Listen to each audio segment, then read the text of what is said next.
دجالی فتنے کے بارے میں جو باتیں ہمیں معلوم ہوتی ہیں وہ کیا ہے؟ دجال کے کیا اوصاف ہوں گے، کیا خصائص ہوں گے، دجالی فتنے کے کیا مظاہر ہوں گے، کیا آثار ہوں گے، کیا اثرات ہوں گے، اس کی وضاحت میں پہلے تو ایک بات نوٹ کر لیجئے۔ ایک ہے دجالی فتنہ، ایک ہے ایک شخص معین المسیح الدجال، ان دونوں میں فرق ہے۔ معلوم ایسا ہوتا ہے کہ ایک تو شخص ہوگا جس کا ظہور ہوگا، وہ شخص معین ہوگا، اور اگر احادیث کا تتبع کیا جائے تو معلوم ہوتا ہے کہ وہ یہود کا کوئی بہت بڑا لیڈر ہوگا، اور آخری زمانے میں قریب قیامت کا جو زمانہ ہے، قرب قیامت کا، اس میں جو بڑی عظیم جنگیں ہونے والی ہیں، ان میں جب یہودیوں اور مسلمانوں کا مقابلہ ہوگا اور بہت کریٹیکل سٹیج پر وہ مقابلہ پہنچا ہوا ہوگا، اس وقت حضرت مسیح علیہ السلام کا نزول ہوگا، اور وہ دجال اکبر کو یا المسیح الدجال جسے کہا گیا ہے اس کو وہ قتل کریں گے۔ تو المسیح الدجال یہ تو ایک شخص معین ہے۔ البتہ دجالی فتنہ صرف ایک شخص معین کے ساتھ نہیں متعلق، بلکہ اس کے لیے جو احادیث آئی ہیں ان کا جب ہم تتبع کرتے ہیں، ان سب کو جب جمع کرتے ہیں تو معلوم ہوتا ہے کہ وہ ایک خاص کیفیت ہے۔ گزارش ہے اگر آپ ہمارے چینل پر نئے ہیں تو سبسکرائب ضرور کریں، اور ڈاکٹر اسرار احمد رحمت اللہ علیہ کے لیے سورہ فاتحہ پڑھ کر کامنٹ میں آمین لکھنا نہ بھولیں۔ شکریہ۔ ایک خاص دور میں کچھ ایسی کیفیات پیدا ہو جائیں گی کہ جن کو دجالی فتنے سے تعبیر کیا گیا ہے۔ وہ کیفیات کیا ہے؟ میں کچھ احادیث کے حوالے سے میں نوٹ کر کے لایا ہوں، آج آپ کے سامنے رکھ رہا ہوں۔ پہلی بات یہ معلوم ہوتی ہے کہ اس دور میں، اس دجالی فتنے میں، انسان کو جو قواعد طبعیہ ہیں، جو قدرت کی طاقتیں ہیں، کائناتی قوتیں ہیں، ان پر غیر معمولی غلبہ، اختیار حاصل ہو جائے گا، اور وہ دجال متصرف ہوگا ان تمام قواعد طبعیہ پر، بالکل ایسے انداز میں جیسے کبھی انبیاء کرام علیہ السلام کو اللہ تعالیٰ معجزے عطا فرماتا ہے۔ وہ معجزے کہ جو اللہ تعالیٰ کے فضل و کرم سے اللہ کے رسولوں کو عطا ہوئے ہیں، گویا کہ وہ سب کی سب کیفیات ہیں کہ جو دجال کے بارے میں قرآن مجید یا احادیث نبیہ میں وارد ہوئی۔ مثلا پہلی بات یہ بتائی گئی کہ اس کے لیے فاصلہ بے معنی ہو کر رہ جائے گا، انتہائی تیز رفتاری ہوگی جو اسے حاصل ہوگی۔ چنانچہ الفاظ یہ ہے کالغیث استدبرت الريح، وہ ایک ایسے طوفان کے مانند جو ہے وہ سیلاب آئے گا کہ جیسے کوئی بہت زوردار آندھی جو ہے اس کے ساتھ طوفان آیا کرتا ہے۔ آپ سائیکلون کا تصور کیجئے کہ جس طریقے سے وہ ایک انتہائی تیز رفتار ہوا جو ہے وہ طوفان کو لے کر آتی ہے، اس طور سے وہ فتنہ پھیلے گا۔ ایک اور حدیث میں الفاظ ہے فلا تدع قریۃ الا حبطتها فی 40 لیلہ، یہ مسلم شریف کی روایت ہے حضرت نواس بن سمعان رضی اللہ تعالی عنہ سے۔ کوئی قریہ تک نہیں چھوڑے گا دنیا کی کوئی آبادی چھوٹی سے چھوٹی جس میں وہ نہیں پہنچ جائے گا 40 دن کے اندر اندر۔ یہ اس کی تیز رفتاری کا عالم ہوگا، گویا کہ میں تعبیر کر رہا ہوں اسے ان الفاظ سے کہ فاصلہ بے معنی ہو کر رہ جائے گا۔ اسی کے ضمن میں بعض اور روایات آئی ہیں۔ سواری جو ہے اس دجال کی، اس کو گدھے سے تعبیر کیا گیا ہے، اس لیے کہ ظاہر بات ہے اس دور میں اور کسی شے کا اگر تذکرہ کیا جاتا ہوائی جہاز کا یا راکٹس کا تو وہ تو لوگوں کی سمجھ میں نہ آتا، اور پہلے انہیں ساری سائنس پڑھانی پڑتی تب وہ الفاظ استعمال کرتے، لہذا وہ اس کا خچر، اس کا جس پر سواری ہوتی ہے۔ لیکن اس کی تیز رفتاری کے لیے الفاظ آئے ہیں کہ اس کا ایک قدم اگر مکے میں ہوگا تو دوسرا قدم شام میں جا کر پڑے گا، اور الفاظ یہ آئے ہیں کہ اس کے دونوں کانوں کے درمیان فاصلہ جو ہے وہ 40 باع کا یعنی 80 ہاتھ کا ہوگا۔ بلکہ حضرت علی رضی اللہ تعالیٰ عنہ کے خطبے میں جو اس کا بیان ہوا ہے کہ اس کا ایک کان جو ہے وہ 30 ہاتھ لمبا کان ہوگا اس کا۔ ابھی ذرا یہ صرف احادیث آپ سنتے جائیے، پھر اس کے بارے میں ان سب کو جوڑ کر جو ہمیں نتیجہ نکالنا ہے اس پر گفتگو بعد میں ہوگی۔ اسی طرح آواز کا معاملہ کہ اس کی آواز چہار دانگ عالم میں بیک وقت سنی جائے گی۔ الفاظ یہ ہے ینادی بصوت لہو یسمع لہو ما بین الخافقین، وہ ایک ایسی آواز کے ساتھ پکارے گا کہ جسے مشرق و مغرب کے مابین رہنے والا ہر شخص سنے گا۔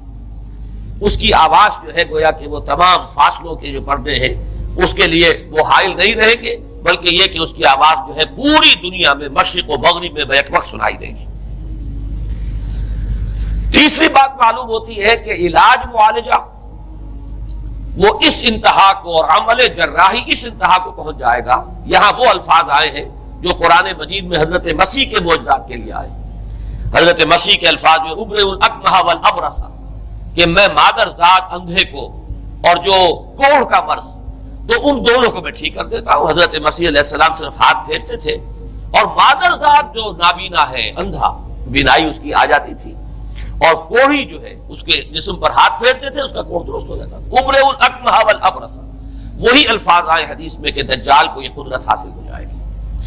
نمبر 2 یہ کہ وہ یحیی الموتیٰ جیسے کہ حضرت مسیح کے الفاظ ہیں وہ احیی الموتیٰ میں زندہ کرتا ہوں مردے کو. حضرت مسیح فرماتے تھے ایک مردے کو قم باذن اللہ وہ کھڑا ہو جاتا تھا. بالکل اسی طریقے سے دجال کو بھی قدرت حاصل ہو جائے گی کہ وہ مردوں کو زندہ کرے گا. مزید وضاحت ایک حدیث میں یہ ہے کہ وہ ایک شخص کو آری کے ساتھ بیچ میں سے چیرے گا 2 ٹکڑے کر دے گا پھر سینے گا اور زندہ کر دے گا. معلوم یہ ہوا کہ علاج معالجے کا علم اور دوسرے یہ کہ جراحی کا علم جو ہے وہ اپنی ان بلندیوں کو پہنچے گا کہ اس حد تک انسان کی رسائی ہو جائے گی.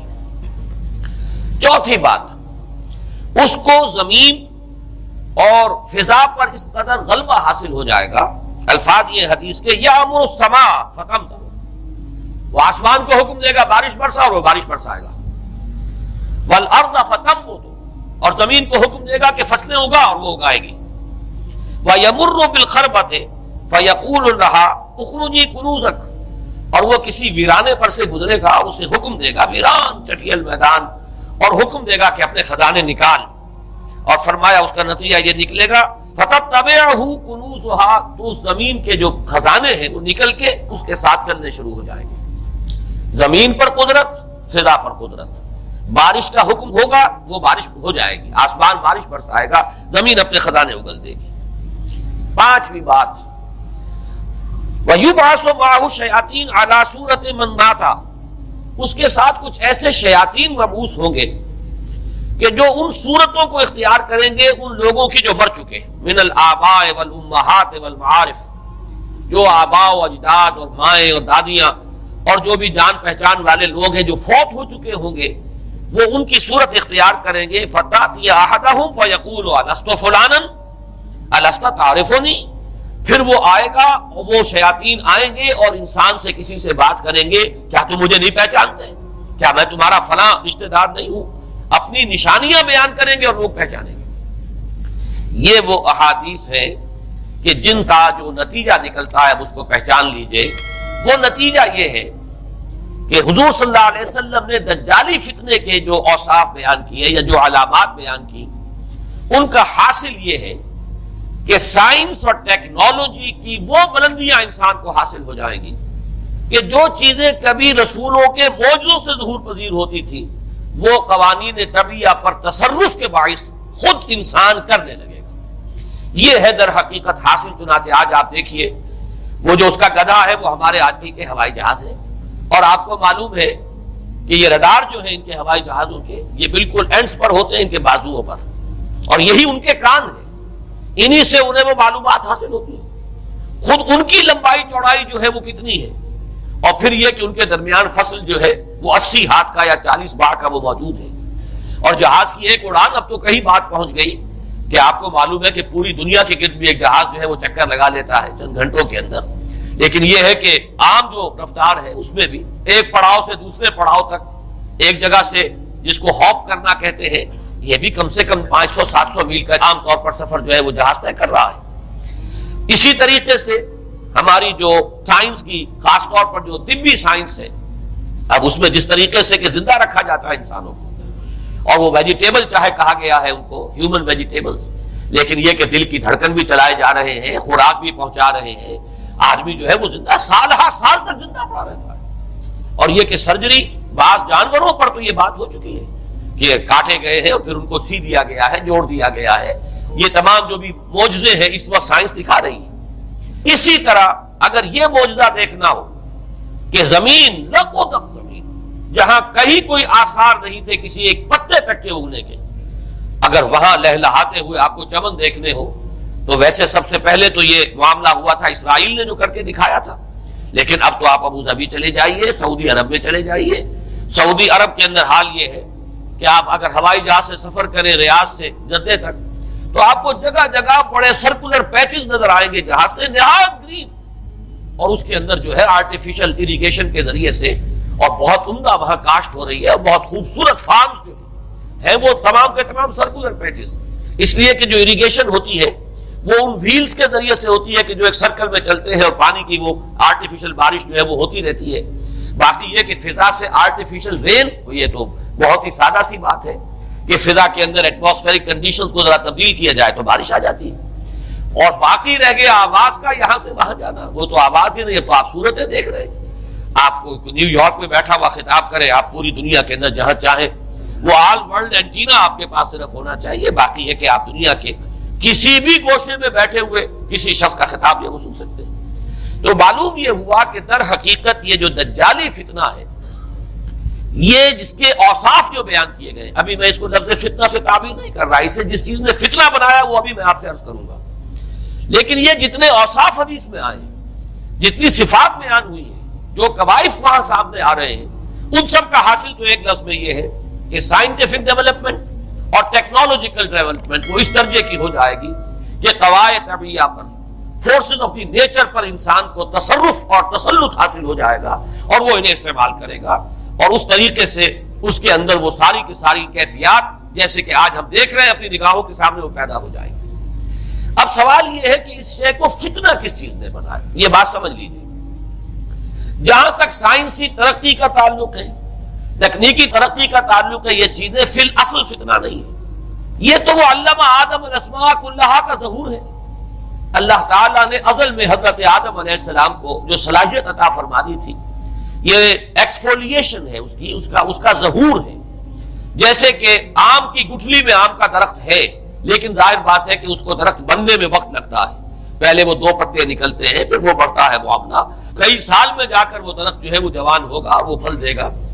اسی طریقے سے یوں سمجھیے کہ بالقوہ وہ علم حضرت آدم علیہ السلام کو دے دیا گیا، یعنی وہ صلاحیتیں ودیت کر دی گئی، وہ فیکلٹیز، سمع اور بصر اور فؤاد، دیکھو سنو نتیجہ نکالو اور آگے بڑھو۔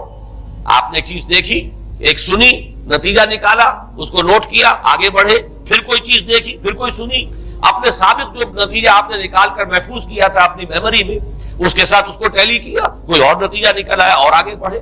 تو یہ تو سٹیپ بائی سٹیپ، قدم با قدم انسانی علم آگے بڑھ رہا ہے۔ یہ ہرگز فتنہ نہ ہوتا، میرے الفاظ پر توجہ کیجئے، اگر اس کے ساتھ متوازن طور پر ایمان اور روحانیت کا ارتقا بھی ہوتا رہتا، اگر اس کے ساتھ اللہ کی معرفت، اللہ کی محبت، آخرت کا ایمان، منزل انسان کی جو ہے وہ آخرت ہے، دنیا نہیں ہے، اگر یہ چیزیں ساتھ کے ساتھ ہوتی تو یہ ہرگز فتنہ نہیں۔ فتنہ در حقیقت اسے جس نے بنایا ہے وہ یہ ہے کہ کچھ ایسے اسباب ہوئے ہیں، اور وہ اسباب آج مجھے بیان کرنے کہ در حقیقت موجودہ عیسائیت اس کا سب سے بڑا سبب ہے۔ اس کے نتیجے میں ایک بہت بڑا گیپ ہے، اپالنگ گیپ ہے، بڑا مہیم خلا ہے، بڑی وسیع خلیج ہے جو حائل ہو چکی ہے کہ ایمان اور روحانیت ختم ہوتے چلے گئے، اور یہ ٹیکنیکل اور سائنٹیفک ڈیولپمنٹ بڑھتی چلی گئی۔ ان دونوں کے درمیان جو مہیم خلا پیدا ہوا ہے اس نے اسے فتنہ بنا دیا ہے، اور عظیم ترین فتنہ بنا دیا ہے۔ ورنہ اگر اس کے ساتھ ہی اللہ پر ایمان، آخرت پر ایمان، اور انسان کے اندر ایمانی کیفیات، اس کی روحانی کیفیات اگر یہ بھی برقرار رہتی، بلکہ اس کے ساتھ متوازن طور پر ان کو ترقی کرنا چاہیے تھی، تو یہ ہرگز فتنہ نہیں ہے۔ تو پہلی بات یہ سمجھ لیجئے کہ اگرچہ دجالی فتنے کے جو صفات، اس کے اوصاف، اس کی علامات، اس کے مظاہر جو بھی حدیث کے ذریعے سے ہمیں معلوم ہے، جس کا میں نے ابھی آپ کے سامنے تذکرہ کیا، وہ سب در حقیقت تعبیر ہے اس دور کا جو محاورہ ہے، اس دور کی جو زبان ہے، اس دور میں جن الفاظ سے گفتگو کی جا سکتی تھی، اس دور کے ایڈیم میں آج کی جو سائنٹیفک اور ٹیکنالوجیکل ترقی ہے گویا کہ اس کی تعبیر کی گئی ہے کہ وہ دجالی فتنہ ہوگا۔ لیکن اس شے کو فتنہ بنانے والی شے در حقیقت یہ ہے کہ ایک بہت بڑی خلیج حائل ہو چکی ہے ایمان اور روحانیت، اور دوسری طرف سائنٹیفک اور ٹیکنالوجیکل ڈیولپمنٹ میں ان دونوں کے درمیان اتنا بود اور فصل پیدا ہو گیا ہے کہ جس کی وجہ سے اس نے فتنے کی شکل اختیار کی ہے۔ اس کا سبب کیا ہے، آج ہمیں اس پر غور کرنا ہے۔ دیکھیے حضرت مسیح علیہ السلام کا دین، اور جیسا کہ میں نے عرض کیا ہے سورہ کہف کے پہلے رکوع میں تذکرہ انہی کا ہو رہا ہے، وَيُنذِرَ الَّذِينَ قَالُوا اتَّخَذَ اللَّهُ وَلَدًا مَا لَهُم بِهِ مِنْ عِلْمٍ وَلَا لِآبَائِهِمْ كَبُرَتْ كَلِمَةً تَخْرُجُ مِنْ أَفْوَاهِهِمْ يَقُولُونَ إِلَّا كَذِبًا فَلَعَلَّكَ بَاخِعٌ نَفْسَكَ عَلَىٰ آثَارِهِمْ إِن لَّمْ يُؤْمِنُوا بِهَٰذَا، اور رسول آنے والا نہیں تھا۔ اللہ تعالیٰ کی طرف سے اس دین کو، اس شریعت کو ایک پروٹیکشن حاصل ہے، لہذا ایک جزء کی حد تک گمراہی جو ہے پھیل سکی، کل پر محیط نہیں ہوئی۔ لیکن بدقسمتی سے دین مسیحی کے بارے میں یہ ہوا کہ کچھ عرصے تک تو کشمکش رہی ہے۔ اصل دین مسیحی پر بھی جو کاربند لوگ تھے اور جو اس کے اوپر مستقیم رہے وہ قائم کچھ عرصے تک رہے ہیں، لیکن ہوتے ہوتے تقریباً اس دور تک آ کر جب کہ حضور کی بعثت ہوئی ہے، اصل دین مسیحی کے ماننے والے تقریباً ختم ہو چکے تھے، شاذ لوگ رہ گئے تھے، اور ان میں بھی یہ جرت نہیں تھی کہ اپنے اصل دین کا وہ اظہار کر سکے، بلکہ ہوتے ہوتے ان 600 سالوں کے اندر یہ ہوا کہ وہی پالزم جو ہے در حقیقت اس نے ہی مسیحیت کی شکل اختیار کر لی۔ یہ پالزم جو ہے یہ ہے در حقیقت، یوں سمجھیے کہ ادیان عالم کی تاریخ میں سب سے زیادہ گمراہ کن مذہب، جس کا رد عمل پیدا ہوا ہے یورپ میں، جس نے کہ اس دجالی فتنے کی شکل اختیار کی ہے۔ میں یہ چاہتا ہوں کہ اس کے ضمن میں چند باتیں آج آپ کے سامنے رکھوں۔ پال نے جو دین مسیحی میں یا دین اسلام میں جو صحیح دین ہے اللہ کا، اس میں 3 تبدیلیاں بنیادی کی۔ سب سے پہلا تو وہی جو قرآن کہہ رہا ہے، الذین قالوا اتخذ اللہ ولدا، مسیح کو، حضرت مسیح علی نبینا علیہ الصلوۃ والسلام، انہیں خدا کا بیٹا قرار دیا گیا۔ اور اس میں بھی نوٹ کیجئے بیٹے کے لیے عربی زبان میں 2 لفظ ہیں، ابن اور ولد۔ ابن کا لفظ ذو معنیین ہے، 2 معنی ہے اس کے، ابن بیٹے کو بھی کہتے ہیں، اور ابن کا کوئی معنوی تعلق بھی ہو سکتا ہے، صرف بیٹا نہیں۔ ابن السبیل مسافر کو کہتے ہیں، راستے کا بیٹا، یعنی چونکہ راستے کے ساتھ اس کا ایک تعلق ہے، راستہ چل رہا ہے، وہ تو ابن السبیل ہے۔ ابن الوقت، گزارش ہے اگر آپ ہمارے چینل پر نئے ہیں تو سبسکرائب ضرور کریں اور ڈاکٹر اسرار احمد رحمت اللہ علیہ کے لیے سورہ فاتحہ پڑھ کر کامنٹ میں آمین لکھنا نہ بھولیں۔ شکریہ۔ وقت کا بیٹا، وہ وقت کا بیٹا اس معنی میں نہیں ہے، بلکہ یہ ہے کہ جو ہر وقت جو ہے حالات کے مطابق گرگٹ کی طرح اپنا رنگ بدلتا چلا جائے، چلو تم ادھر کو ہوا ہو جدھر کی، وہ ابن الوقت ہے۔ تو ابن الوقت اسی طریقے سے جو میں نے دوسری مثال دی ہے، ان کو اگر آپ سامنے رکھیں گے تو معلوم یہ ہوا کہ ابن کے تو دونوں معنی ہو سکتے ہیں، لیکن ولد یہ بالکل مخصوص ہے اولاد کے معنی میں۔ ولد یہ تو گویا کہ صلبی اولاد، اور عیسائیت وہ ہے مذہب کہ جس نے کہ بدترین شرک کی صورت اختیار کی ہے، اور ان کے ہاں عقیدے میں یہ الفاظ ہیں کہ مسیح اللہ کا، خدا کا صلبی بیٹا ہے، تاکہ کوئی شک نہ رہ جائے کہ کوئی اور نسبت ہے جسے ابن سے تعبیر کیا گیا، کوئی اور تعلق ہے جس کے لیے یہ لفظ اختیار کیا گیا، صلبی کا لفظ استعمال کیا گیا ہے کہ یہ خدا کا صلبی بیٹا ہے۔ اور یوں سمجھیے اب اس کا جو نتیجہ نکلا کہ بیٹا اگر کسی کا ہے تو ظاہر بات ہے کہ وہ ہم جنس ہے، ہم نوع ہے اپنے باپ کا۔ انسان کا بیٹا انسان ہوگا، سید زادہ جو ہے سید کا بیٹا سید ہوگا، مغل کا بیٹا مغل ہوگا، گھوڑے کا بیٹا گھوڑا ہوگا، گدھے کا بیٹا گدھا ہوگا۔ معلوم یہ ہوا کہ بعین ہی جو کچھ باپ ہوتا ہے وہی بیٹا ہوتا ہے۔ لہذا اس لفظ نے در حقیقت شرک کی بدترین صورت اختیار کی کہ بالکل اللہ کے برابر، اللہ کا ہم نوع، گویا کہ بدترین شرک جو ہے شرک فی الذات ہے۔ اور شرک فی الذات کی بدترین صورت یہ ہے کہ جو عیسائیت میں آئی ہے کہ حضرت مسیح علیہ السلام کو اللہ کا صلبی بیٹا قرار دیا گیا۔ اب اس کے نتیجے میں چونکہ ظاہر بات ہے کہ آخر بائبل بھی موجود تھی، اس بائبل کو ایک دم کیسے ختم کر دیتا سینٹ پال؟ سینٹ پال کہیں یا بہرحال میں تو لفظ سینٹ اس کے ساتھ استعمال نہیں کرنا چاہتا، لیکن چونکہ ہمیں یہ ہدایت ہے قرآن مجید کی بھی کہ جو باطل معبود بنا لیے جاتے ہیں انہیں بھی ہم کو ان کے لیے توہین والے الفاظ استعمال نہ کریں، لہذا میں یہ لفظ استعمال کر رہا ہوں، ورنہ جی تو چاہتا ہے کہ کوئی اور لفظ اس کے لیے استعمال کیا جائے۔ لیکن جو بھی اس وقت دنیا میں اس کا معروف نام ہے پال، سینٹ پال، تو اس نے چونکہ ظاہر بات ہے کہ پوری بائبل کو کیسے ختم کر دیتا، ایک دم تورات کو کیسے ختم کر دیتا؟ تورات تو آج تک چلی آ رہی ہے بائبل کے ساتھ ملی ہوئی، the old testament, the new testament, یہ دونوں مل کے بائبل بنتی ہے۔ لہذا اب گورکھ دھندا بنانا پڑا انہیں، وہ تسلیس والا گورکھ دھندا، تین میں ایک، ایک میں تین، توحید بھی ہے تسلیس بھی ہے، تین میں ایک، ایک میں تین۔ اور یہ وہ شے ہے کہ جس نے عقیدے کا تعلق عقل سے منقطع کر دیا۔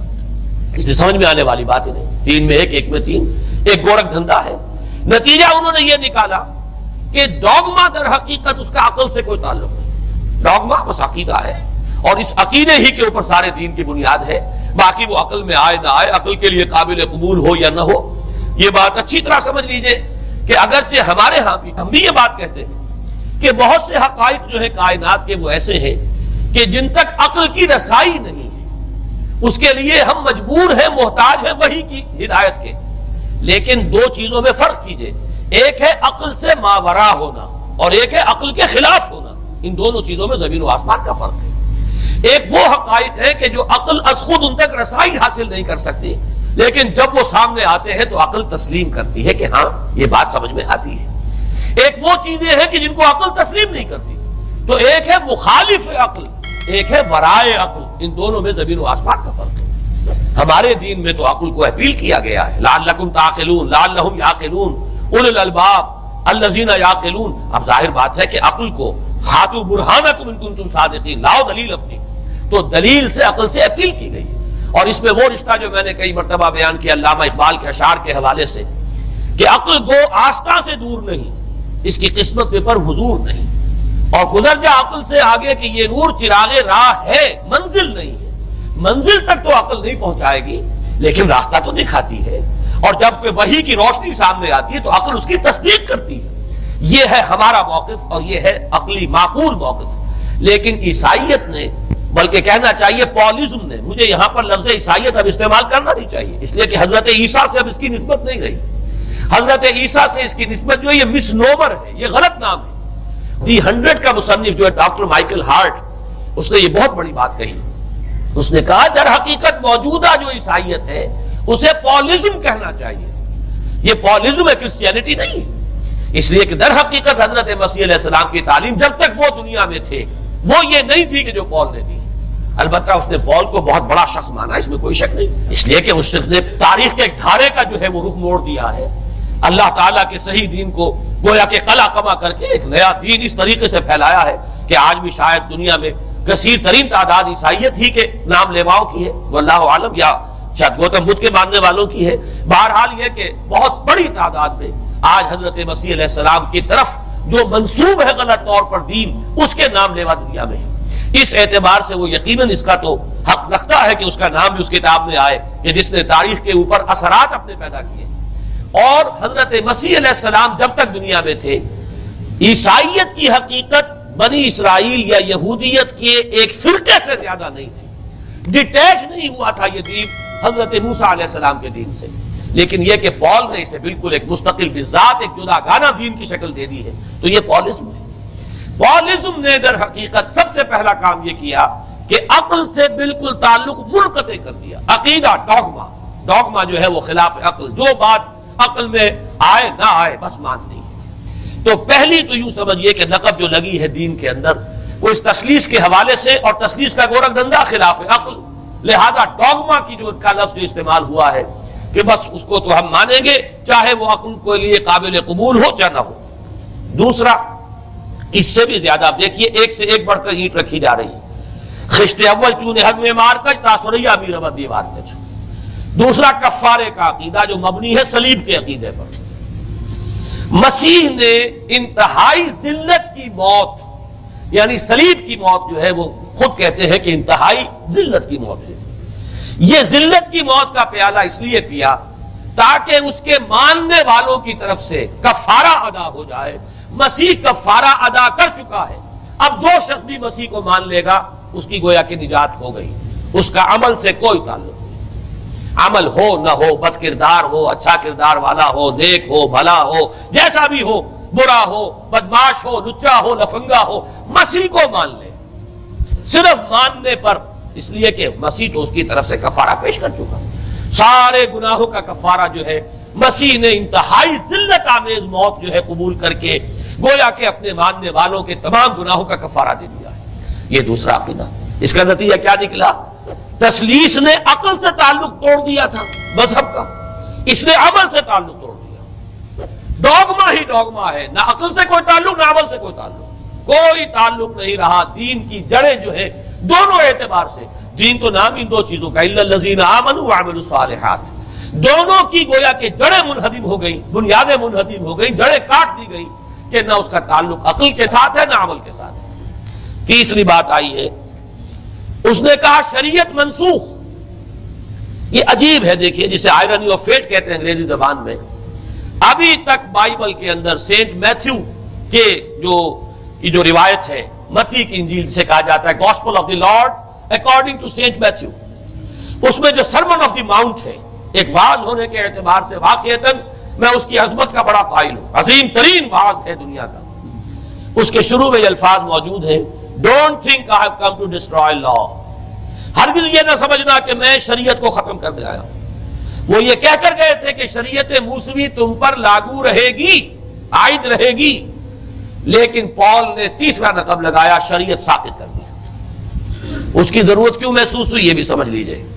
حضرت مسیح یہ کہہ کر گئے تھے کہ میں صرف بنی اسرائیل کے لیے آیا ہوں، میں اسرائیل کے گھرانے کی کھوئی ہوئی بھیڑوں کی تلاش میں آیا ہوں۔ انجیل میں یہ الفاظ آج بھی موجود ہیں۔ حضرت مسیح نے اپنے حواریین کو جب بھیجا ہے کہ اب جاؤ تبلیغ کرو میری طرف سے، اس کی ہدایتوں میں ایک ہدایت یہ بھی ہے کہ تمہیں صرف اسرائیلیوں تک تبلیغ کرنی ہے، باہر نہیں، میں صرف اسرائیلیوں کی طرف رسول بنا کر بھیجا گیا ہوں۔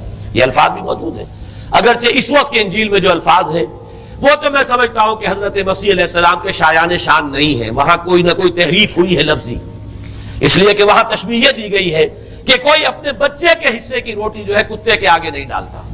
گویا کہ جینٹائلز جو ہیں، غیر بنی اسرائیلی، انہیں اس جملے کی روح سے انہیں کتوں سے تشبیہ دی جا رہی ہے کہ میرے پاس میرے بچوں کے حصے کی روٹی ہے، میرے بچے ہیں اسرائیلی، میری روٹی جو ہے یہ جو میرے پاس ہے وہ اسرائیلیوں کے لیے ہے، کوئی اپنے بچوں کے حصے کی روٹی کتے کو نہیں کھلاتا۔ یہ جملہ تو میں سمجھتا ہوں حضرت مسیح کا نہیں ہو سکتا، لیکن یہ ہدایت کہ تمہیں تبلیغ صرف اسرائیلیوں میں کرنی ہے، یہ قرآن مجید کی روح سے ثابت ہے، اس لیے کہ قرآن بھی یہ کہتا ہے کہ رسولاً الی بنی اسرائیل، حضرت مسیح علیہ السلام رسول بنا کر بھیجے گئے تھے بنی اسرائیل کی طرف، اس لیے کہ وہ یوں سمجھیے کہ جسے ہمارے ہاں عام اصطلاحات میں علماء کہا کرتے ہیں تاج و تخت ختم نبوت، وہ تاج و تخت ختم نبوت تو ابھی منتظر تھا محمد الرسول اللہ صلی اللہ علیہ وسلم کی آمد کا، کہ وہی آئیں گے تو انہی کی بعثت ہوگی پوری نوع انسانی کی طرف۔ آپ سے پہلے کسی رسول کی بعثت پوری نوع انسانی کی طرف نہیں ہوئی بشمول حضرت مسیح علیہ السلام۔ ہر جو ہے رسول جو آیا ہے آپ سے پہلے اپنی اپنی قوموں کی طرف آیا ہے، لیکن اس پال نے کیا کیا؟ پہلے تو یہ اصول توڑا، ہم اس دین مسیحی کی یا جو پالزم ہے اس کی اب تبلیغ کریں گے غیر اسرائیلیوں میں بھی۔ وہاں انہیں دقت پیش آئی، شریعت موسوی بڑی بھاری شریعت ہے، اب وہ بھاری شریعت جو ہے اس کو قبول کرنا تو لوگوں کے لیے آسان نہیں ہے۔ انہوں نے یہ کیا کہ یہ شریعت تم پر ثابت، شریعت کا بوجھ تم پر نہیں، برڈن آف لا یہ تمہارے لیے نہیں ہے۔ اور میں یہاں مثال دے دینا چاہتا ہوں، میں ہی تاریخ نے اپنے آپ کو دہرایا ہے، عبداللہ ابن سبا نے جو فتنہ شروع کیا تھا ہمارے ہاں، ہماری تاریخ میں جو اس کے اثرات پھر پیدا ہوئے ہیں، ان میں سے ایک جو ہے وہ شکل وہ اسماعیلیت والی ہے، کہ اسماعیلیت نے بھی بعین ہی یہی شکل اختیار کی ہے۔ ہندوستان میں آ کر جب اسماعیلی داعیوں نے جب تبلیغ کی ہے تو شریعت ساقط کر دی ہے۔ آج آپ کو جو اسماعیلی ملیں گے ان کے ہاں کوئی شریعت نہیں ہے، کوئی نماز نہیں، مسجد ان کی ہوتی نہیں، جماعت خانہ ہوتا ہے، وہ کلب گھر ہے، آتے ہیں جمع ہوتے ہیں، کھانا کھاتے ہیں، اللہ اللہ خیر صلی اللہ کو باتیں چیتیں کرتے ہیں، ان کے اوپر شریعت ہے ہی نہیں، نہ روزہ ہے نہ نماز ہے۔ اور بعین ہی وہی جو اختیارات میں ابھی آپ کو بتاؤں گا کہ جو پوپ کے ہیں وہی ان کے امام حاضر کے اختیارات ہیں۔ بہرحال تیسری نقب جو میں نے عرض کیا آپ سے وہ یہ تھی کہ شریعت منسوخ، اس کا نتیجہ کیا نکلا؟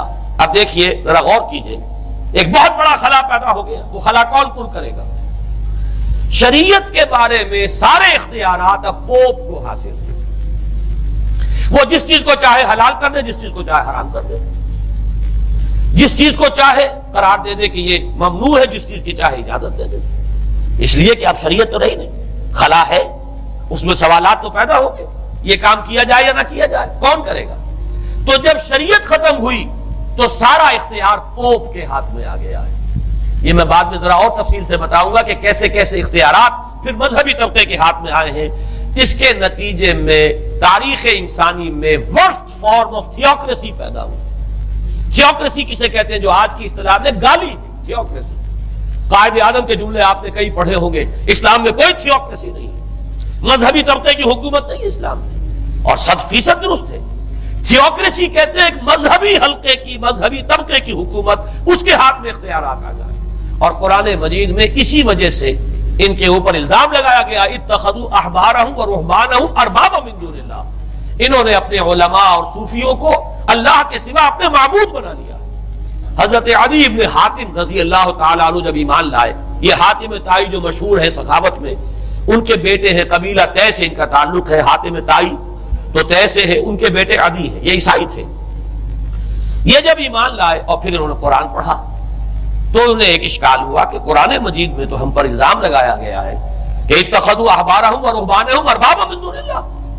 تو عرض کیا انہوں نے، ڈرتے ڈرتے عرض کیا ہوگا حضور کی خدمت میں کہ حضور یہ بات تو کچھ درست نہیں معلوم ہوتی، ہم نے تو کبھی اپنے علماء اور رہبان کو خدا نہیں سمجھا. وہ اس مغالطے میں تھے کہ جب تک سجدہ نہ کیا جائے چاہے خدا نہیں مانا گیا.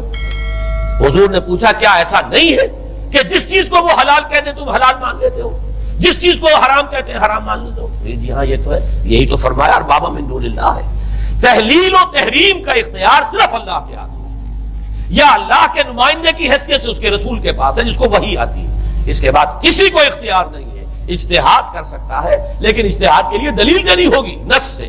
کتاب اللہ سے کوئی دلیل لاؤ، سنت رسول اللہ سے کوئی دلیل لاؤ، استنباط کرو، عقل سے بات کرو. لیکن یہ ہے کہ تحلیل و تحریم یہ خدائی اختیار ہے، اللہ کے ہاتھ میں اس کا اختیار ہے. اور اللہ کے نمائندے کی حیثیت سے زیادہ یہ اللہ کے رسولوں کے ہاتھ میں اختیار آتا ہے. اس کے علاوہ کسی کے لیے نہیں. کسی اور کے لیے یہ مان لیا گیا تبھی تو ان کو خدا بنا لیا گیا. اسی معنی میں آج کی جمہوریت جو ہے وہ بدترین شرک ہے کہ یہاں یہ تسلیم کیا جاتا ہے کہ ساورنٹی جو ہے وہ عوام کی ہے. ساورنٹی آف دی پیپل کیا معنی ہے کہ عوام کے نمائندے جو چاہے قانون بنا دیں، جس چیز کو چاہے حلال ٹھہرائیں، جس چیز کو چاہے حرام ٹھہرائیں. ان کے پاس حلت و حرمت کے جو پورے اختیارات ہیں ان کے پاس آ گئے. یہی تو خدائی مقام ہے، خدا کا مقام دے دیا گیا. اس سے بڑا شرک کیا ہوگا؟ در حقیقت حاکمیت غیر اللہ اس دور کا سب سے بڑا شرک ہے. تو وہاں یہ حق جو ہے دے دیا گیا علماء کے ایک طبقے کو، پوپ کو. تو گویا کہ تاریخ انسانی کی بدترین تھیوکریسی، بدترین مذہبی استبدادی حکومت قائم ہوئی ہے یورپ میں. اس کے حوالے سے میں کچھ تاریخی حوالے بھی اب آپ کے سامنے رکھوں. دیکھیے جب تک پال نے یہ کام شروع کیا ہے تو تقریباً 3 صدیوں تک تو یہ صرف ایک مذہبی تبلیغ کا کام ہوا ہے. انہوں نے کوششیں کی، محنتیں کی، پیغام پہنچایا. اور جیسا کہ میں عرض کر چکا ہوں اس وقت تک گڈمٹ تھے. پال کے ماننے والے بھی تھے اور حضرت مسیح کے جو اصل صحابہ تھے جو ان کے حواریین تھے ان کے ماننے والے بھی تھے. لہذا کشمکش ان کے اندر بھی چل رہی تھی. لیکن ظاہر بات ہے کہ حضرت مسیح کے اصل حواریین وہ تو اول تو یہ کہ اپنی گفتگو رکھ رہے تھے محدود بنی اسرائیل تک. نمبر 2 یہ کہ انہوں نے تو شریعت کو ساقط نہیں مانا. جنگل کی آگ کی طرح جو مسیحیت پھیلی ہے وہ پالزم والی مسیحیت ہے، اس لیے کہ اس میں تو کوئی شریعت کا کوئی بوجھ نہیں، کوئی حلال نہیں، کوئی حرام نہیں، کوئی نماز نہیں، کوئی روزہ نہیں. لہذا یہ تیزی کے ساتھ پھیلی ہے. اور 300 برس تک تو ایک کشمکش جو ہے جاری رہی. انہوں نے تبلیغیں کی، مصائب جھیلے، کشمکش اندر بھی چلی باہر بھی چلی.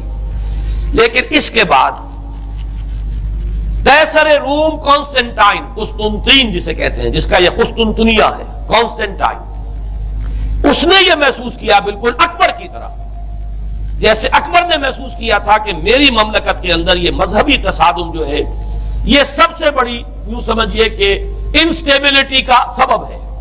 لہذا ان تمام مذہبوں کو ایک ہاون دستے میں ڈال کے کوٹ پیس کر ایک بناؤ. وہ جو دین اکبری یا دین الہی جو اس نے کیا تھا اس سیاسی مصلحت کی وجہ سے کہ یہ ہندو مسلم تصادم اور دوسرے مذاہب کا ٹکراؤ جو ہے وہ ہندوستان کو ایک سیاسی وحدت اور ایک اپنی سیاسی عظمت کی طرف پیش قدمی کرنے کا جو راستہ ہے اختیار کرنے سے روکتا ہے. لہذا یہ کام کیا جائے. یہی قسطنطین نے کیا. اس نے جب دیکھا بڑی کشمکش چل رہی ہے اس نے خود عیسائیت اختیار کی. عیسائیت کون سی اختیار کی؟ پالزم والی. ظاہر بات ہے اس کے لیے بھی اصل عیسائیت اختیار کرنا جو ہے مشکل تھا، پالزم والی. اور اس کے بعد یہ اب اسٹیٹ کی جو مشینری تھی، جو طاقت تھا، جو دباؤ تھا، اس کے حوالے سے اب یہ مسیحیت جو ہے پورے رومن امپائر کے اندر اب یہ بڑی تیزی کے ساتھ جس کو کہنا چاہیے اس کا ایک نظام قائم ہوا اور جو مذہبی طبقہ تھا اس کا اقتدار مستحکم ہو گیا. اس کے باوجود 200 برس اور گزرے. یونان چونکہ بہت بڑا مرکز تھا علم کا، فلسفے کا، سائنس کا، حکمت کا. آپ کو معلوم ہے یہ تمام ارسطو ہو، افلاطون ہو، یہ سب یونان کے ہیں.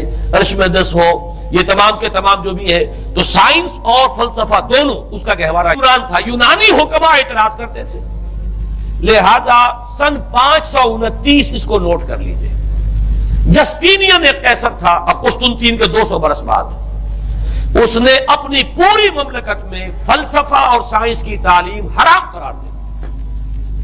کوئی نہ فلسفہ پڑھ سکے گا نہ سائنس، جو فلسفہ پڑھے گا اس کو مرتد قرار دے دیا جائے گا اور زندہ آگ میں جلا دیا جائے گا۔ انکوزیشن کورٹس قائم ہوئی، وہ صرف مذہبی عدالتیں اس لیے قائم ہوتی تھی کہ جس کے بارے میں معلوم ہو جائے کہ یہ فلسفہ پڑھتا ہے یا یہ سائنس پڑھتا ہے، اس لیے کہ فلسفہ اور سائنس دونوں جڑ کاٹتے ہیں اس ڈوگما کی۔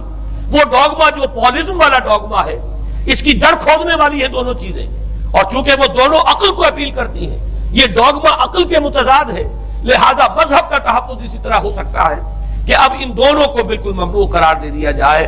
یوں سمجھیے کہ تقریباً 1000 برس تک یورپ میں، چونکہ سب سے بڑی امپائر یہی تھی، یورپ میں فلسفہ اور حکمت اور یہ سائنس کی تعلیم ممنوع رہی۔ یہ ہے در حقیقت سب سے پہلا کام جو جسٹینین نے کیا 529 میں۔ اس کے بعد آگے چل کر پوپ کا جو اقتدار ہے وہ اتنا زبردست بنا ہے، پوپ کو اختیار حاصل ہو گیا، جس چیز کو چاہے وہ قانون کا درجہ دے دے، اس لیے کہ شریعت تو ہے نہیں، خلا پوپ کون کرے گا؟ پوپ کرے گا۔ پوپ کو اختیار حاصل ہو گیا، وہ جس کے گناہ چاہے معاف کر دے۔ اب دیکھیے، اگرچہ ویسے تو گناہ پہلے ہی معاف ہو گئے کہ جس نے مسیح کو مان لیا گناہ تو معاف ہو گئے اگلے پچھلے سب، لیکن یہ کہ پھر بھی ایک خلش رہ جاتی ہے انسان کے دل میں، کیونکہ ایک اخلاقی حص انسان کے اندر اللہ نے پیدا کی ہوئی ہے۔ جب کوئی شخص کرتا ہے، کوئی بدکاری کرتا ہے، کوئی چوری کرتا ہے، ڈاکہ ڈالتا ہے، تو وہ جو ایک کانشنس ہے، وہ جو پرک کرتا ہے، اس کو بھی ختم کرنے کے لیے اگر پوپ یا کارڈینل یا اس کے کسی نمائندے کے سامنے جا کر اعتراف گناہ کر لو اور کچھ اس کی مٹھی گرم کرو، کچھ ہدیہ پیش کرو، تو توبہ نامہ، معافی نامہ تمہیں دے دیا جائے گا، اور وہ جو چیز ہے وہ تمہارے لیے سند ہے کہ کوئی تم سے باز پرس تمہارے گناہ کے نہیں ہو سکے۔ پھر ان کی قیمتیں تھی، ان کے لیے بڑی بڑی جو ہے ہدیے مقرر کیے گئے تھے۔ تیسری چیز، بائبل کا اول تو یہ کہ مفہوم جو ہے وہ کوئی سند نہیں ہے، اس لیے کہ بائبل ہانٹ کر رہی تھی نا، اولڈ ٹیسٹمنٹ بھی ہے، یہ حضرت مسیح کی یہ 4 انجیلیں بھی ہیں، یہ تعلیم کچھ اور ہے، لہذا بائبل جو ہے وہ سند نہیں ہے، سند پوپ کا جو ہے فرمان وہ سند ہے۔ بائبل کی شرح کرنے کی، بائبل کی طرف سے کوئی دلیل لانے کی کسی کو کوئی حق حاصل نہیں۔ یہ جبر تھا، یہ تشدد تھا یورپ میں، یہ وہ دور تھا جبکہ اسلام پھیل رہا تھا۔ میں نے اس لیے آپ سے کہا تھا، نوٹ کرایا آپ کو، 529 میں جسٹینین کا یہ فرمان ہے، 571 میں حضور کی ولادت ہو رہی ہے، وہی صدی ہے، اور 630 کے آس پاس، بلکہ 629 کے آس پاس سلطنت روما کے ساتھ مسلمانوں کا ٹکراؤ شروع ہوا ہے۔ تو یہ تاریخی ان کو ریلیشن جو ہے ذہن میں رکھیے۔ جس وقت مسلمان آئے اور 200-300 برس جو ان کے عروج کے ہیں، اس وقت آپ کو معلوم ہے کہ تقریباً 6 صدیاں ہو چکی تھی کہ یورپ بالکل جس کو کہا جاتا ہے ڈارک ایجز، انتہائی تاریکی، مذہبی جبر اور استبداد، اس کے سوا کچھ نہیں، اور وہ ملاؤں کی حکومت جسے آپ کہیں گے، جسے آج کل کی اصطلاح میں کہا جائے گا، وہ جس کو چاہے جو چاہے سزا دے دے، پوپ کو اختیار حاصل ہے۔ کسی کے بارے میں ذرا جیسے بعض اوقات خبریں سچی ہیں یا جھوٹی، لیکن میں مثال دے رہا ہوں، جیسے خبریں آتی رہی ہیں ایران کے بارے میں کہ کہیں اگر معلوم ہو گیا تو پاسداران انقلاب پہنچے اور سمری ٹرائل اور فوراً ختم کیا آدمی کو۔ اس قسم سے انکوزیشن رپورٹس جو ہیں وہ کورٹس وہاں قائم ہوئی، اور یوں سمجھیے کہ لاکھوں افراد تحت کیے گئے، زندہ جلائے گئے۔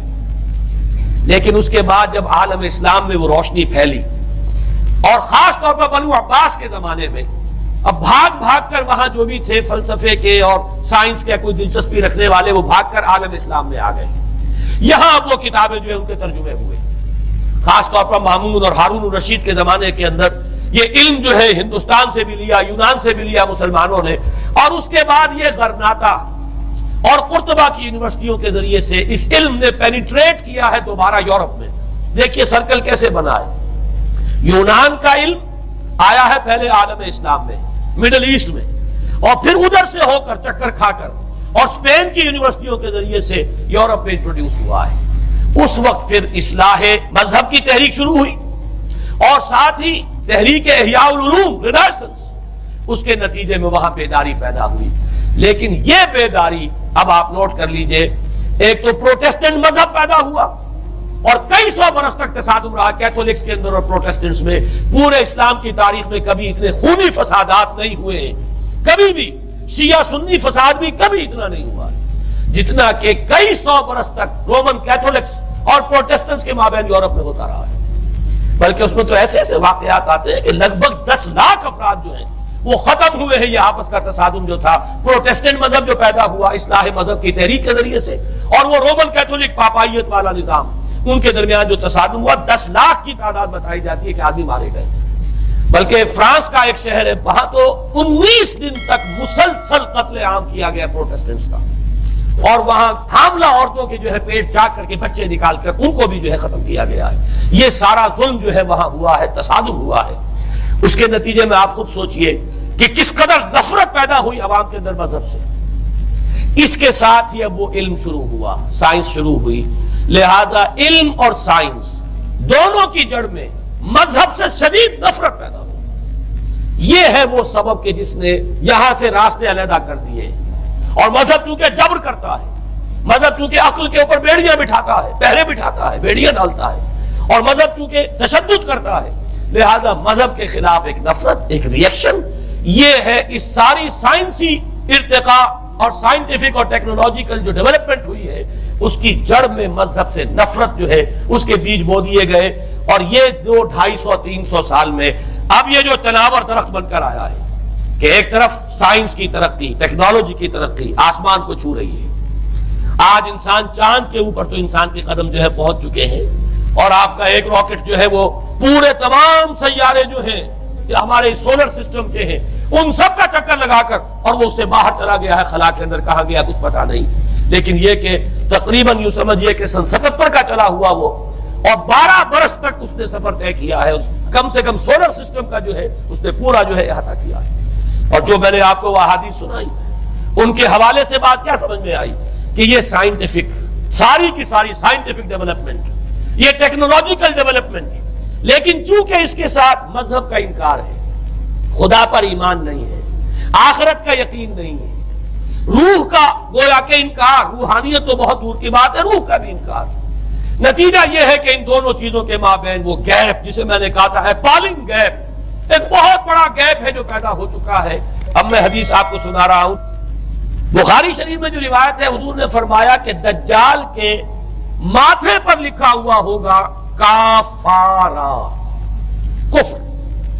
الفاظ یہ ہے انہو مکتوب بین عینیہ کافارا، علیحدہ علیحدہ، یقرأہ کل مومن کاتب او غیر کاتب. وہ اس طرح نمایاں لکھا ہوا ہوگا کہ ہر شخص اسے پڑھ لے گا، چاہے وہ لکھنے والا ہو چاہے نہ ہو، لکھا پڑھا ہو چاہے نہ ہو. یعنی اس تہذیب کی پیشانی پر کفر لکھا ہوا ہے. مذہب سے دشمنی، مذہب سے بوجھ، مذہب سے دوری، مذہب کی ہر چیز کی نفی. آج جو ایک ورلڈ سیویلائزیشن ہے، ایک عالمی تہذیب ہے جس کا کہ غلبہ ہے ہمارے اس پورے گلوب پر، اس میں 3 چیزوں کے مقابلے میں 3 چیزوں کی اہمیت ہے. خدا کی اہمیت نہیں ہے، ہوگا، ہم انکار بھی نہیں کرتے، لیکن ہم جانتے بھی نہیں کہ ہے کہ نہیں. ہاں، اہمیت کائنات کی ہے. غور کرو، کائنات کے قوانین کو سمجھو، ایکسپلائٹ کرو، قوت جو ہے نیچر کی قوت اس کو مسخر کرو، اس کو استعمال کرو. ہوگا خدا، ہے یا نہیں ہے چھوڑو اس بحث کو. اصل اہمیت جو ہے وہ کائنات کی ہے. اسی طرح اصل اہمیت اس جسم کی ہے، مادے کی ہے. روح ہوگی کوئی شے ہمیں نہیں پتا، نہ ہم دیکھ سکتے ہیں، نہ ہم اسے چھو سکتے ہیں، نہ چکھ سکتے ہیں، ہوگی. لیکن یہ کہ اصل جو ہے اہمیت وہ مادے کی اور جسم کی، اس کی فکر کرو. اسی طریقے سے حیات دنیاوی، اصل سے حیات دنیاوی ہے. اس کو بناؤ، سنوارو، بہتر سے بہتر زندگی گزارو، ویلفیئر سٹیٹ ہو، بہت ہی عمدہ ماحول ہو اور ہر چیز کو، لیکن حیات ہوگی. اب تو آرام سے گزرتی ہے، آخرت کی خبر خدا جانے ہے یا نہیں ہے، اس سے ہمیں کوئی بحث نہیں. 3 چیزوں کے مقابلے میں 3 چیزوں کی اہمیت، یا یوں کہیے کہ 3 چیزوں کے مقابلے میں مقابل کی 3 چیزوں کو بالکل غیر اہم، اس کی طرف کو توجہ ہی نہیں. توجہ کا ارتکاز کائنات پر ہے، ذات باری تعالیٰ پر نہیں. ذات و صفات باری تعالیٰ ایک صرف علمی موضوع ہے، اصل توجہ کی شے کائنات ہے، روح ہوگی کوئی شے، اصل شے جسم ہے اور مادہ ہے۔ حیات اخروی ہمیں نہیں پتا، کسی نے واپس آ کر خبر نہیں دی مرنے کے بعد، لہذا ہم نہیں کہہ سکتے ہے کہ نہیں ہے۔ البتہ یہ کہ حیات دنیا بھی تو ہے، اس کو مضبوطی کے ساتھ تھامو، اس کو بہتر بناؤ۔ توجہ کا اصل ارتکاز حیات دنیاوی پر ہے۔ یہ ہے وہ گلوبل سویلائزیشن جو در حقیقت یورپ سے ابھری، اور یورپ سے ابھری ہے، اس کی بنیاد میں مذہب کی دشمنی موجود تھی۔ جو رد عمل تھا در حقیقت اس پاپائیت کے نظام کا، جو پولزم کے ذریعے سے دنیا میں قائم ہوا، یہ وجہ ہے۔ اور آج انسان جہاں کھڑا ہے غور کیجئے، انتہائی ہولناک جنگ جو ہے وہ اس کے سر پر ایک خطرے کے طور پر مسلط ہے۔ دو جنگیں اس ایک صدی میں ایسی ہو چکی ہیں جنہیں اپنے ورلڈ وار 1 اور ورلڈ وار 2 اتنے بڑے پیمانے پر قتل و غارت دنیا میں پہلے کبھی نہیں ہوئی، اس لیے کہ پہلے فوجوں۔ گزارش ہے اگر آپ ہمارے چینل پر نئے ہیں تو سبسکرائب ضرور کریں اور ڈاکٹر اسرار احمد رحمت اللہ علیہ کے لیے سورہ فاتحہ پڑھ کر کامنٹ میں آمین لکھنا نہ بھولیں۔ شکریہ۔ کی جنگیں ہوتی تھی، آبادیوں پر جا کر کہیں کوئی قتل عام ہو گیا ورنہ یہ کہ قبضہ لیا، پہلے وہ کسی اور کی ریت ہے، اب کسی اور کی ریت ہو گئی۔ آیا بابر آیا، اس نے پانی پت کے میدان کے اندر ابراہیم لودھی کو شکست دے دی، دلی میں آ کر اس نے کسی کا خون نہیں بہایا، بس وہ آ کے تخت پر قابل ہو گئے۔ کہیں کہیں ہوئے ہیں فتنے یا پھر عذاب الہی آتے رہے ہیں کہ رسولوں کے انکار کی سزا کے طور پر قوم نسیہ منسیہ کی گئی ہے، لیکن جنگیں جو دنیا میں ہوتی تھی، وہ جنگوں کا معاملہ جو ہے وہ اس نوعیت کا ہوتا تھا، وہ فوجوں کے درمیان ٹکراؤ ہوتا تھا، میدان جنگ میں پشتوں کے پشتے لگتے تھے، لیکن اس کے بعد نہیں ہو گیا، کہیں کسی نے بہت غصہ نکال لیا۔ لیکن اس صدی میں اب جو جنگیں ہوئی ہیں اس سے تو ملک کے ملک تہس نہس ہوئے، آبادیاں ختم ہوئی ہیں، اور جو تیسری جنگ ہوگی یہ جان لیجئے، آخر انسان کب تک اسے ٹالے گا؟ رشیا کے بارے میں یہ سمجھنا کہ وہ پیچھے ہٹ گیا ہے، پسپائی اختیار کر لی، اس نے بہت بڑی حماقت ہے۔ وہ در حقیقت جب ڈپلومیسی کی راہ سے سپریمیسی چاہتا ہے، لہذا تصادم تو ہو کر رہنا۔ مولانا مناظر حسن گیلانی رحمت اللہ علیہ کے خیالات جو ہیں وہ مجھے اس سورہ کہف کے ابتدائی آیات کے ضمن میں مجھے ان سے اتفاق ہے، اور بہت سی چیزیں ان سے ماخوذ ہیں۔ اسی طریقے سے جو حدیث اب میں آپ کو بتا رہا ہوں، میرے سامنے اس کا متن نہیں ہے، مولانا حامد میاں رحمت اللہ علیہ انہوں نے مجھے یہ بتایا تھا کہ جو میں نے جمع کیے ہیں حالات و واقعات، قیامت سے پہلے جو حالات و واقعات پیش آنے والے ہیں، جن کی پیشین گوئی احادیث میں ہے، ان سے معلوم ہوتا ہے کہ ایک بہت بڑی خوفناک جنگ، اتنی بڑی خوفناک جنگ، اور ان کے الفاظ یہ ہے کہ اس میں دونوں فریق جو ہوں گے ان میں بڑی تعداد عیسائیوں کی ہوگی، ادھر بھی ادھر بھی، ایک طرف البتہ عیسائیوں کے ساتھ مسلمان بھی ہوں گے، یہودی بھی ہوں گے، اور دوسری طرف خالص عیسائی طاقت ہوگی، اور ان کے درمیان اتنی خوفناک جنگ ہوگی۔ الفاظ ان کے یہ ہیں اس حدیث کے جو انہوں نے مجھے بتائے کہ ایک پرندہ سینکڑوں میل تک پرواز کرے گا اور اسے سوائے لاشوں کے اور کچھ نظر نہیں آئے۔ آپ تصور کیجئے اگر ایٹامک وار ہو جاتی تو یہی ہوگا، تہس نہس ہو جائے گا، وہاں ختم ہو کر رہ جائے گی۔ اور یہ چیز جو ہے یہ بہرحال یہ جتنا کچھ پائل اپ کیا گیا ہے، یہ ڈسٹرکٹیو فورس، سائنس کی یوں سمجھیے کہ معراج اب یہی ہے۔ اب تو سٹار وارز کی باتیں ہو رہی ہیں کہ صرف زمین پر نہیں، باہر بھی یہ جنگیں ہمیں لڑنی پڑیں گی، لیکن یہ کہ اس کا کیا حل ہوگا۔ امریکہ میں ایک پکچر تیار کی گئی تھی، دی ڈے آفٹر غالباً اس کا نام ہے، اس میں ایک نقشہ دکھایا گیا ہے اس قدر ہولناک کہ یہ 100 اونچی منزلہ عمارتیں جو ہے یہ ایسے جیسے کہ کچے گھروں کے ہوتے ہیں، ایسے وہ پگھل کر رہ جائیں گی، اور یوں سمجھیے کہ انسان جو ان کے اندر ہوں گے، ایک ایک منزل کے اندر، ایک ایک ایسی 100 منزلہ عمارت کے اندر ہزاروں آدمی ہوتے ہیں، جیسے کہ کوئی ایسی کالونی ہو کوئی ان کی چیونٹیوں کی، اور اس پوری کالونی کو آپ اپنے پاؤں سے مسل دیں، ایسے انسانوں کا حال ہوگا اگر وہ جنگ ہو جاتی، جس کا نقشہ کھینچا گیا ہے۔ یہ ہے در حقیقت وہ بات کہ جو مولانا مناظر حسن گیلانی فرما رہے ہیں ان آیات مبارکہ میں، وَيُنذِرَ الَّذِينَ قَالُوا اتَّخَذَ اللَّهُ وَلَدًا، تاکہ خبردار کر دے یہ قرآن ان لوگوں کو جنہوں نے کہا ہے کہ اللہ نے بیٹا بنایا، بدترین شرک کا جنہوں نے ارتکاب کیا، اور اسی ولدیت مسیح کے عقیدے سے وہ ساری کرپشن جو ہے دین خداوندی کی، دین مسیح کی اصل جو دین تھا اس کی جو ہوئی ہے، اور اس کے نتیجے میں آج نوع انسانی وہاں کھڑی ہے۔ اسی لیے آیت نمبر 2 میں فرمایا وَيُنذِرَ بَأْسًا شَدِيدًا مِّن لَّدُنْهُ، تاکہ خبردار کر دے ایک بہت بڑی جنگ سے۔ ہمارے اکثر مفسرین نے یہاں پہ ایک بہت بڑا عذاب کہہ کر جو ہے وہ گزر گئے، لیکن واحد یہ لفظ ہے قرآن مجید کا یہ مقام ہے جہاں لفظ باس آیا. اور مولانا مناظر حسن گیلانی نے بحث کی باس تو جنگ کو کہتے ہیں, قرآن مجید میں جہاں بھی یہ لفظ آیا جنگ کو کہتے ہیں. تو ایک بہت بڑی ہولناک جنگ جس کے لیے فرمایا ملت دن ہو, یہ تمہارے اپنے پیمانوں پر نہیں آئے گی, یہ تمہارے حساب کتاب میں نہیں آ سکتا جو ڈسٹرکشن ہوگی. جیسے کہ آپ علم لدنی کہتے ہیں, ایک علم وہ ہے جو جانے بوجھے طریقے سے حاصل کیا جاتا ہے, ایک علم لدنی ہے جو خاص اللہ تعالیٰ اپنے کسی بندے کو عطا فرما دے. اس جنگ کی جو ہلاکت خیزی ہے وہ تمہارے حساب کتاب میں آنے والی نہیں ہے. لِيُنذِرَ بَأْسًا شَدِيدًا مِّن لَّدُنْهُ وَيُبَشِّرَ الْمُؤْمِنِينَ الَّذِينَ يَعْمَلُونَ الصَّالِحَاتِ أَنَّ لَهُمْ أَجْرًا حَسَنًا مَّاكِثِينَ فِيهِ أَبَدًا. البتہ اللہ تعالیٰ بچائے گا اپنے اہل ایمان بندوں کو جو نیک عمل پر بھی قائم. اب میں وہ حدیث آپ کو سنا دوں. آج سے پہلے میں اس دعا کی اصل عظمت کو اتنا نہیں سمجھ پایا تھا جتنا آج سمجھا. یہ جو عظیم دعا ہے جس میں اتنی لجاجت, اتنی ہیوملٹی حضور نے اختیار کی ہے جس سے آگا کا سوال نہیں. اللہم انی عبدک وابن عبدک وابن امتک. اے اللہ میں خود تیرا بندہ ہوں, میرا باپ بھی تیرا ادنا غلام, میری ماں تیری ادنا کنیز. فی قبضتک, میرا پورا وجود تیرے قبضہ قدرت میں ہے, تیرے ہی اختیار میں ہے. فی قبضتک ماضٍ فی حکمک, میرے پورے وجود میں تیرا ہی حکم جاری و ساری ہے.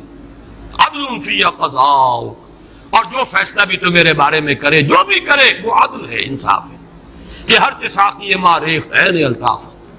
ماضٍ فی حکمک عدل فی قضاؤک ناصیتی بیدک, میری پیشانی تیرے ہاتھ میں ہے, جدھر چاہے موڑ دے.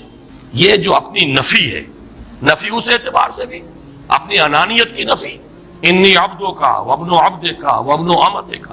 پھر اپنے وجود کی نفی, اپنی مرضی کی نفی, اپنے اختیار کی نفی. فی قبضتک ماضٍ فی حکمک ناصیتی بیدک عدل فی قضاؤک. پھر دیکھیے واسطہ وہ دیا ہے جس سے اونچا واسطہ ممکن نہیں. اسألوک بکل اسم ہو لک, قرآن مجید میں آیا نا, فدوہ بہا وللہ الاسماء الحسنی فدوہ بہا. اچھے نام اللہ کے ہیں, اس کو پکارا کرو ان ناموں کے حوالے سے. اب نام کہاں سے جمع کریں سارے؟ ایک میں. اسألوک بکل اسم ہو لک, جو بھی تیرے نام ہیں. سمیت بہ نفسک, جن سے تو نے خود اپنے آپ کو موسوم کیا. او علمتہ احدا من خلقک, یا تو نے اپنی مخلوق میں سے کسی کو وہ نام سکھایا. او انزلتہ فی کتابک, یا وہ نام تو نے اپنی کسی کتاب میں نازل کیا. اب استاثرت بہ فی مکنون الغیب عندک, یا اس کو تو نے خود اپنے خزانہ غیب میں محفوظ رکھا ہوا ہے. تیرے وہ نام بھی ہیں جو تو نے کسی کو ابھی سکھائے ہی نہیں, تو نے اپنی کتاب میں کسی میں نازل ہی نہیں کیے. وہ تو تیرے خاص خزانے کے اندر وہ ابھی در مکنون ہے, وہ ابھی تیرے پاس موجود ہے. یہ اس سے بڑا واسطہ کیا ہوگا؟ مانگا کیا ہے ذرا غور کیجیے. ان تجعل القرآن ربیع قلبی ونور صدری وجلاء حزنی وذہاب ہمی وغمی.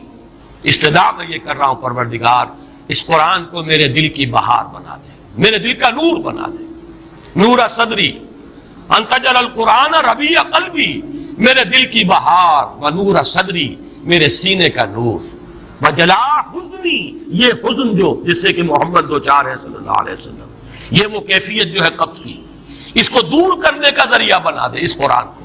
جلاء حزنی وذہاب ہمی وغمی, اور میرے ہموم, میرے تفکرات, میرے غموں کو دور کرنے کا ذریعہ بنا دے.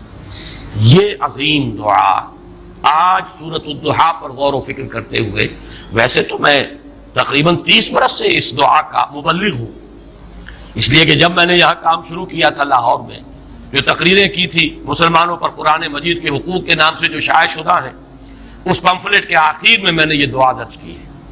یہ اصل میں کچھ مختلف احادیث میں ٹکڑے آئے ہیں, کہیں کوئی ایک ٹکڑا کم ہے, کہیں دوسرا کم ہے. میں نے بڑی تحقیق کر کے تمام روایتوں کو جمع کر کے پھر اس کو مرتب کیا ہے, اور وہ بڑی خوبصورت میں نے اس کی سیٹنگ کی ہے, اور وہ اس کتابچے کے آخر میں ہے. اللہم انی عبدک وابن عبدک وابن امتک فی قبضتک ناصیتی بیدک ماضٍ فی حکمک عدل فی قضاؤک.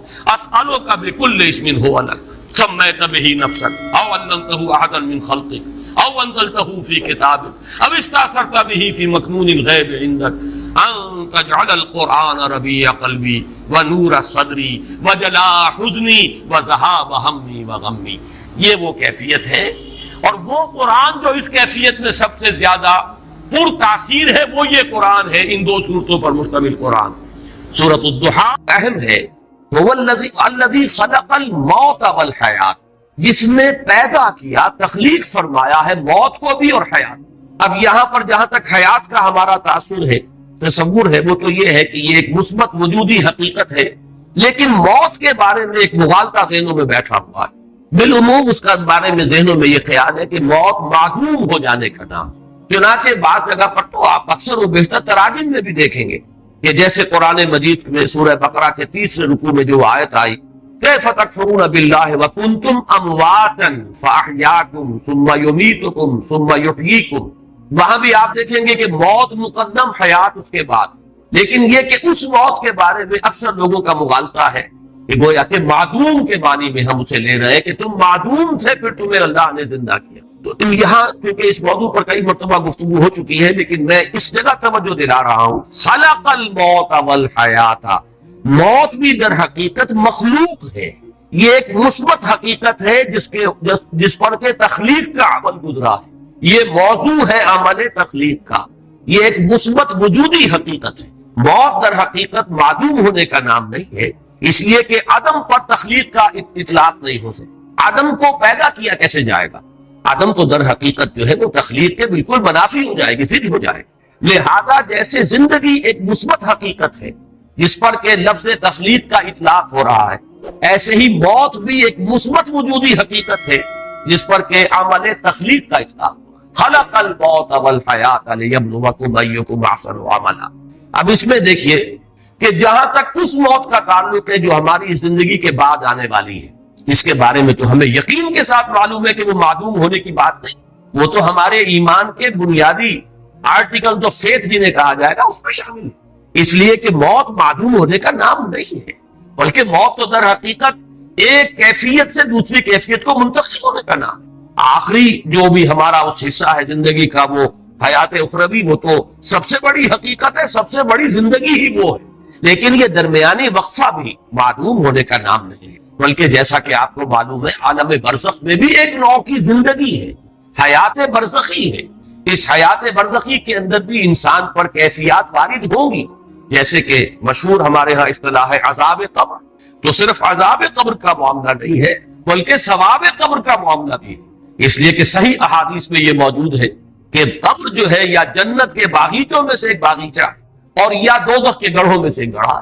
تو معلوم ہوا کہ یہ برزخ کا دور جو ہے یہ بھی معدوم ہونے کا نام نہیں ہے. بہرحال اس کے بعد جو اصل زندگی شروع ہوگی وہ تو ابدی زندگی ہے، اور حقیقت میں تو وہی اس قابل ہے کہ اسے زندگی قرار دیا. وَإِنَّ الدَّارَ الْآخِرَةَ لَهِيَ الْحَيَوَانُ لَوْ كَانُوا يَعْلَمُونَ. یقیناً وہ پچھلا گھر اور پچھلی زندگی جو ہے اصل زندگی تو ہے ہی وہ، کاش کہ انہیں معلوم. البتہ یہ جہاں تک دو حیاتیں ہیں، حیات دنیاوی، حیات اخروی، اور ان کے درمیان میں یہ حیات برزخی، یہ تو تین چیزیں وہ ہیں کہ جو قرآن مجید سے ابتدائی تعارف رکھنے والا شخص بھی جانتا ہے، اور ہر مسلمان کے وہ ایمان کے لازمی اجزاء میں شامل ہے. لیکن ایک حیات اس سے پہلے، ایک موت اس سے پہلے آ چکی ہے. یہ در حقیقت فلسفے اور حکمت قرآنی کا ذرا غامض پہلو ہے. مختلف مقامات پر اس کی طرف اشارات ہیں، تفاصیل اس کی آپ کو قرآن میں نہیں ملے گی، اس لیے کہ جو حکمت کے غامض مسائل ہیں انہیں قرآن مجید نے تفصیل کے ساتھ اس پر بحث نہیں کی. اس لیے کہ قرآن مجید صرف حکماء کے لیے نہیں ہے، فلاسفہ کے لیے نہیں ہے، بہت اعلیٰ عقلی صلاحیتیں رکھنے والوں کے لیے نہیں ہے، یہ عامیوں کے لیے بھی ہے، عوام کے لیے بھی ہے. لہذا اس میں زیادہ تر بحث کی گئی ہے تفصیل کے ساتھ انہی چیزوں پر کہ جو سب کے ذہن کی گرفت میں آ جائیں، سب کے علم کی سطح تک رسائی جو ہے ان چیزوں کی ہو جائے، اور باقی چیزیں جو ہیں کہ جو زیادہ غامض ہیں، دقیق ہیں، فلسفیانہ حقائق ہیں، ان کی طرف صرف اشارے. اس لیے کہ ان کو ظاہر بات ہے کہ ان سے دلچسپی رکھنے والے عقلاء اور حکماء ہوں گے، اور عاقلانہ اشارہ کافی است. عاقلوں کے لیے ظاہر بات ہے کہ اشارہ کافی ہے.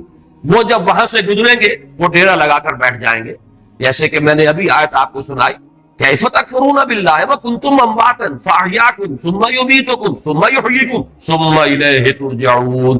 معلوم ہوا 4 ادوار ہیں، ایک موت پہلے تھی، پھر اس کے بعد احیا ہوا ہے، پھر اب یہ زندگی آئی ہے، پھر اماتہ ہوگا، پھر اس کے اوپر موت کا عمل وارد ہوگا، پھر احیا ہوگا اور پھر وہ زندگی ابدی ہو جائے گی۔ لیکن یہ مضمون جو ہے اپنی کلائمیکس میں جو سامنے آیا ہے وہ سورہ غافر یا سورہ مومن، یہ دو نام ہیں سورہ مبارکہ کے، اس کی جو آیت ہے، اور میں نے سن 66 میں ایک مضمون لکھا تھا حقیقت زندگی کے عنوان سے، جو پہلے ہفت روزہ الاعتصام میں چھپا، پھر میثاق میں چھپا، پھر حکمت قرآن میں چھپا، میں بار بار، کیونکہ وہ میری بہت ہی محبوب تحریروں میں سے ہے، پہلی مرتبہ اس میں نے اس آیت مبارکہ کی طرف اشارہ کیا، اور مولانا عبدالغفار حسن صاحب کا مدینہ میں اس وقت تھے، مدینہ منورہ میں یونیورسٹی میں پڑھاتے تھے، وہاں سے مجھے خط آیا کہ یہ پہلی مرتبہ تم نے اشارہ کیا ہے، اور ایک بہت بڑی علمی حقیقت ہے کہ جو ہاتھ آئی ہے ان کا وہ تحسین کا۔